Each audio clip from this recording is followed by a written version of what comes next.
वो आज़ादाना फिर सकें और जहाँ से जी चाहें आके हमला कर जाएं, ये उनके लिए मुश्किल हो जाएगा। बिल्कुल सही। जन साहब, अभी थोड़ी देर पहले आप चाबहार बंदरगाह के हवाले से बात कर रहे थे कि उसके जो इंतज़ामी मामलात हैं वो भारत के सुपुर्द हैं और वहाँ पर खुफिया जो एजेंसियाँ हैं हिंदुस्तान की, उनके एहलकारों की भी एक बड़ी तादाद मौजूद हो सकती है। तो इस सूरत हाल को मद्देनज़र रखते हुए क्या इस चीज़ की तवक्को की जा सकती है, इम्कानात मौजूद हैं कि कभी ईरान हिंदुस्तान के कहने पर पाकिस्तान मुखालिफ कार्रवाइयों के अंदर मुलवस हो सकते हैं?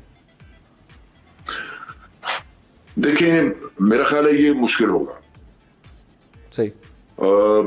पाकिस्तान के खिलाफ वहां से कार्रवाइयां करना, छोटी मोटी इंटेलिजेंस इंफॉर्मेशन दे दी या कुछ इस तरह का शेयर कर लिया दूसरी साइड को मोबिलाइज करने के लिए, तो वो तो शायद अब भी हो रहा हो या पहले भी होता रहा हो या फिर आइंदा भी कभी हो। लेकिन ये कहना कि अब ईरान कोई बहुत एक्टिव रोल प्ले करेगा या पाकिस्तान की सरजमीन पे ईरान की ख्वाहिशात के मुताबिक हमले किए जाएंगे, ये थोड़ा मुश्किल है। वो कि भारत का और ईरान का एक स्ट्रेटेजिक पार्टनरशिप का मुआहदा मौजूद है जिसमें ये चीजें दी हुई हैं, और ये मुआहदा जो है ये आज का नहीं है। ये गालिबन जहां तक मुझे याद पड़ता है ये 2003 में किया गया था, और उस मुआहदे के तहत ईरान के हवाई अड्डे, ईरान के बेसेस, उनकी सरजमीन इस्तेमाल हो सकती है अगर भारत को जरूरत हो। लेकिन ये जरूरी नहीं कि ईरान उनको हर दफा इजाजत दे या अभी हालात बदल गए तो उनको इजाजत दे। उसकी वजह ये है कि एक तो ईरान को खुद भी इसका खमियाजा भुगतना होगा, पाकिस्तान लाजमन उसको रीपे करेगा उसी कॉइन्स में। ईरान हमसाया है, भारत जो है वो दूर बैठा है। ईरान क्यों अपने आप को, ईरान पहले ही काफी सारी मुश्किलात में घिरा हुआ है, इकोनॉमिक इश्यूज हैं उनके, अमेरिका के साथ उनका झगड़ा है। उनको तो दुनिया में हमायत चाहिए आइसोलेशन से निकलने के लिए, ना कि एक बिल्कुल बराबर वाला हमसाया तो उसके खिलाफ भी इतनी हॉस्टिलिटीज करें। तो वो मुश्किल लगता है, और मेरा नहीं ख्याल कि मुआहदे के बावजूद ईरान उनको इतनी खुली छुट्टी देगा कि जिस तरह अफगानिस्तान से वो जो जी चाहे भारत करता है, बिल्कुल सही, वो यहाँ भी सूरत हाल वो नहीं होगी। सही। अगर कोई वो छुप छुपा के करते हैं, भारत वहां से कुछ करता है और ईरान उसके ऊपर आंखें बंद रख लेता है या दूसरी तरफ देखता है, तो वो तो चीज पॉसिबल है। बिल्कुल सही। लेकिन कोई बड़े पैमाने पे तावन ईरान की तरफ से भारत को पाकिस्तान के खिलाफ एक्शन करने में, वो मैं तवक्को नहीं करता कि ऐसा कुछ होगा। जन साहब, ये अभी आपने बड़ी एक अहम बात की तरफ इशारा किया जब आपने कहा कि जो ईरान है उसके ऊपर जिस तरीके से अमेरिका की तरफ से इक्तसादी और दूसरी पाबंदियां आयद हैं तो उसको हमायत चाहिए। गोया कि पाकिस्तान और ईरान एक दूसरे के हमसाया ममालिक हैं, लेकिन इसके अलावा आप नहीं समझते जिस तरीके से ईरान पर पाबंदियों के बावजूद हिंदुस्तान को छूट दी गई थी, तो अगर हम देखें तो भारत के पास तो सरमायाकारी भी है, उसको अमेरिका की तरफ से छूट भी मिल जाती है, तो शायद इस लिहाज से ईरान को पाकिस्तान से ज़्यादा भारत सूट करते हैं। ये ठीक है, करता है। हमने मेरा ख्याल है गलतियां बाज की हैं। अब मसलन ईरान अगर यहाँ पे इन्वेस्ट करना चाहता था, रिफाइनरी पाकिस्तान में लगाना चाहता था, इकोनॉमिक एक्टिविटी, आपको गैस बेचना चाहता है, तो उसके लिए पाकिस्तान को कोई हल निकालना चाहिए था कि आप उससे गैस खरीदते। जब उनके माशी मफादात यहाँ पाकिस्तान से मुंसलिक हो जाते तो फिर उनको पाकिस्तान के साथ ताल्लुक अच्छा रखना उनकी जरूरत बन जाती। लेकिन वो माशी मामला आगे नहीं बढ़े। इसकी वजह यही है कि हमने कोई बहुत ज्यादा कोशिश नहीं की उन मामला को सुलझाने के लिए। ईरान पाकिस्तान गैस पाइपलाइन ये हमारे ईरान पाकिस्तान बॉर्डर तक ला के रखी हुई है और हम उसको आगे नहीं लेके आए। इसी तरह यहाँ पे वो ग्वादर के इलाके में रिफाइनरी लाना चाहते थे, लेकिन हमने नहीं उनको कहा। लेकिन यहाँ पे हमने सऊदीज को इजाजत दे दी कि आप आके इन्वेस्टमेंट करें। सो सऊदी शहजादा पिछले साल आया, वो उसने कहा जी मैं $20 अरब यहाँ लगाऊंगा ग्वादर के पास। तो ये चीजें ऐसी हैं जिनसे ईरान को इख्तलाफ हो सकता है।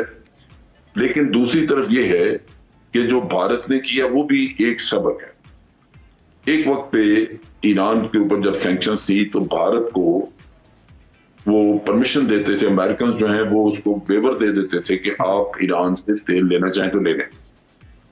लिहाजा वो वेवर जो उनको 6-6 महीने का मिलता था वो कई साल चलता रहा और भारत ईरान से तेल खरीदता था।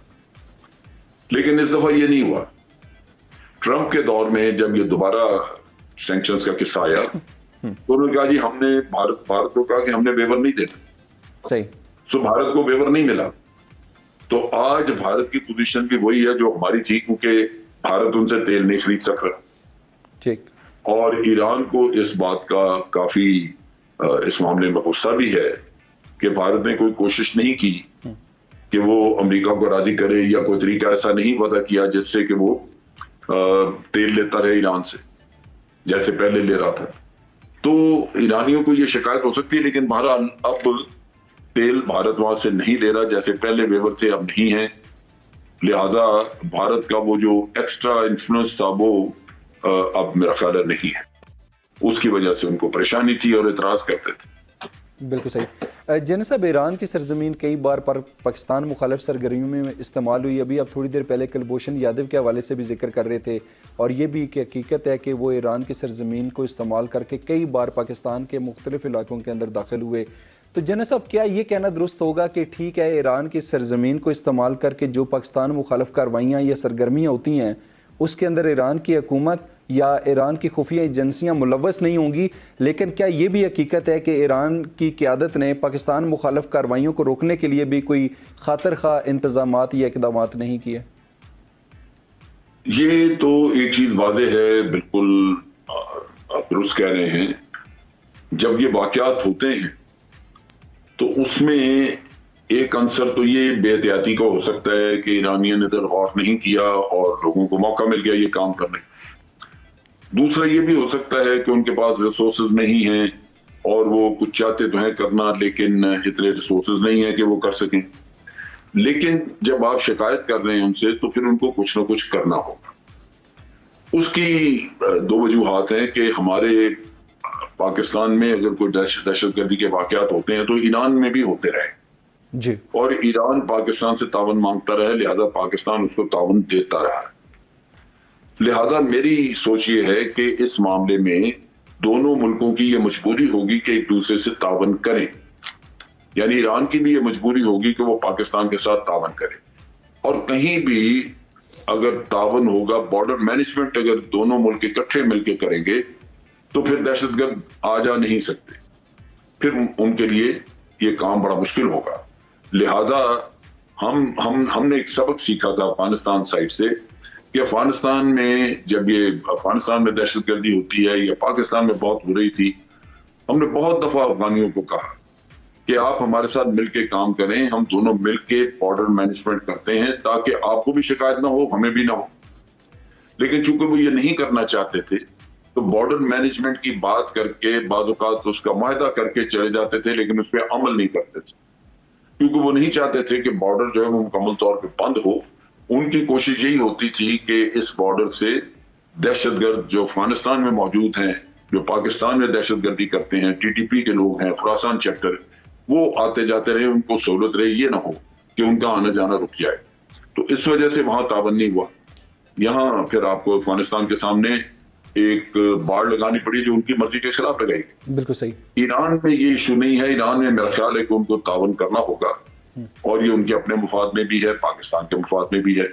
लिहाजा इसके लिए जरूरत ये होगी कि बजाय टेलीफोन पे थोड़ी बहुत बात के हमारा डेलीगेशन जाए, हमारे फॉरेन ऑफिस के लोग जाएं, आदमी के जाए, ये जाके एक डेलीगेशन वहां जाके मुकम्मल तौर पे एक प्रॉब्लम को खंगाल के आए शवाहिद के साथ, और फिर वहां पे उनसे एक कोई मुआहदा करके आए कि हमने इसको टैकल कैसे करना। बिल्कुल ठीक। जैन साहब, अगर देखा जाए तो जो पाक ईरान सरहदी इलाका है उसकी जो सरहद तकरीबन 950 किलोमीटर तवील है और अब उसके ऊपर बाड़ भी लगाई जा रही है और गलबन 215 किले भी तामीर किए जाएंगे। तो इन इकदामात के बाद आप क्या समझते हैं कि जो ईरान पाक बॉर्डर है इसके ऊपर जो कशीदगी की कार्रवाइयाँ होती हैं, जिस तरीके से सिक्योरिटी फोर्सेस के ऊपर हमले किए जाते हैं, उनमें किस हद तक कमी आएगी? देखिए, मेरा तो ख्याल है कि बहुत हद तक कमी आ जाएगी। आप ये कह सकते हैं कि 90% कमी आ जाएगी या 95%। उसकी वजह ये है कि ईरान और पाकिस्तान के दरमियान मूवमेंट जो है वो स्पेसिफिक रस्तों पे है। यानी अगर आप ये कह लीजिए कि बाकायदा कानून के तहत जो आना जाना मूवमेंट होती है वो तफ्तान वगैरह के इलाके में है और वहां पे बाकायदा क्रॉसिंग पॉइंट बना हुआ है। तो अगर तो उस क्रॉसिंग पॉइंट पे ही लोग आगे निकलेंगे तो वो रोजाना की बुनियाद पे उनकी तादाद इतनी नहीं होती है जितनी के चमन या इस पे तुर्खम बॉर्डर पे अफगानिस्तान की साइड से होती है। वहां तो बहुत सारे लोग यहाँ पे आके तो नौकरियां करते हैं, काम करते हैं, मजदूरी करते हैं, वो रोजाना आते जाते हैं। या हफ्ते में एक दफा आ गया फिर चले गए, तो उधर तो मूवमेंट बहुत ज्यादा है। लेकिन इधर जो है वो मूवमेंट वो हमारी तरफ से होती है, ज़ायरीन जाते हैं और ज़ायरीन नहीं वापस आना होता है, लिहाजा इसको कंट्रोल किया जा सकता है क्योंकि ज्यादातर मूवमेंट तो पाकिस्तानियों की है। सही।